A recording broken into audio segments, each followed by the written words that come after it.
कंजूस और उसका सोना। एक गांव में एक अमीर जमींदार रहता था। वह जितना अमीर था उतना ही कंजूस भी। अपने धन को सुरक्षित रखने का उसने एक अजीब तरीका निकाला था। वह धन से सोना खरीदता और फिर उस सोने को गलाकर उसके गोले बनाकर अपने एक खेत में एक पेड़ के नीचे गड्ढा खोदकर डाल देता था। रोज खेत जाना और गड्ढे को खोदकर सोने के गोलों की गिनती करना उसकी दिनचर्या का हिस्सा था। इस तरह वह सुनिश्चित करता था कि उसका सोना सुरक्षित है।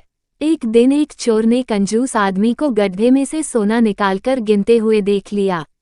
वह छुपकर उसके जाने का इंतजार करने लगा। जैसे ही कंजूस आदमी गया, वह गड्ढे के पास पहुंचा और उसमें से सोना निकालकर भाग गया।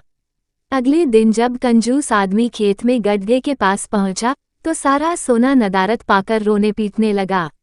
उसके रोने की आवाज़ वहां से गुजरते एक राहगीर के कानों में पड़ी, तो वह रुक गया।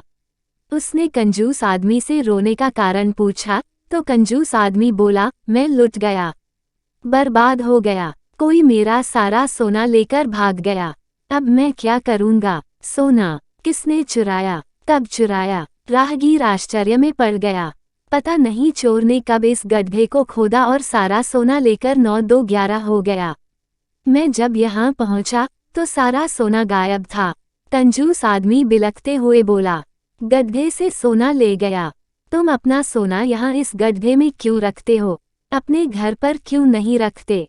वहाँ ज़रूरत पड़ने पर तुम उसका आसानी से उपयोग कर सकते हो। राहगीर बोला, मैं अपने सोने को कभी हाथ नहीं लगाता। मैं उसे सहेज कर रखता हूँ और हमेशा रखता, यदि वो चोर उसे चुराकर नहीं ले जाता। कंजूस आदमी बोला। यह बात सुनकर राहगीर ने जमीन से कुछ कंकड़ उठाए और उसे उस गड्ढे में डालकर बोला, यदि ऐसी बात है तो इन कंकड़ों को गड्ढे में डालकर गड्ढे को मिट्टी ढक दो और कल्पना करो कि यही तुम्हारा सोना है, क्योंकि इनमें और तुम्हारे सोने में कोई अंतर नहीं है। ये भी किसी काम के नहीं और तुम्हारा सोना भी किसी काम का नहीं था। उस सोने का तुमने कभी कोई उपयोग ही नहीं किया, नहीं करने वाले थे। उसका होना न होना बराबर था। सीख, जिस धन का कोई उपयोग न हो, उसकी कोई मोल नहीं।